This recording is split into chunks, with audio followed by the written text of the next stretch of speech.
আজ বিকেলে হঠাৎ করে মনে হলো অনেকদিন তো কোথাও যাওয়া হয় না, তার উপর ছিল আমার জন্মদিন।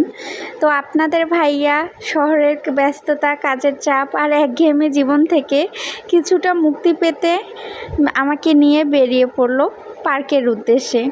ছোট্ট এই পার্কটা আমার খুবই প্রিয়।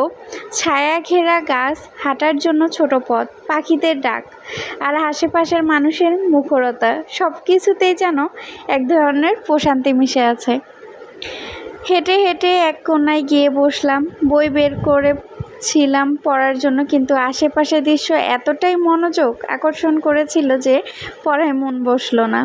হঠাৎ চোখে পড়লো এক বৃদ্ধ দম্পতি হাত ধরে হাঁটছেন। জীবনের এতগুলো বছর পার করে তারা এখনও একসাথে, এ যেন এক নীরব ভালোবাসার প্রতিচ্ছবি। এদিকে পেছন থেকে ভেসে হলো এক ভদ্রলোকের হারমোনিয়াম বাজানো শব্দ। বসে বসে বাজাচ্ছেন রবীন্দ্রসঙ্গীত।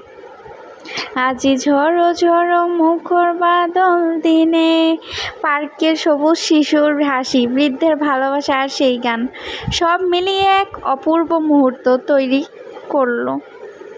হঠাৎ আকাশ কালো হয়ে এলো। এক ঝিরিঝিরি বৃষ্টি পড়তে শুরু করলো।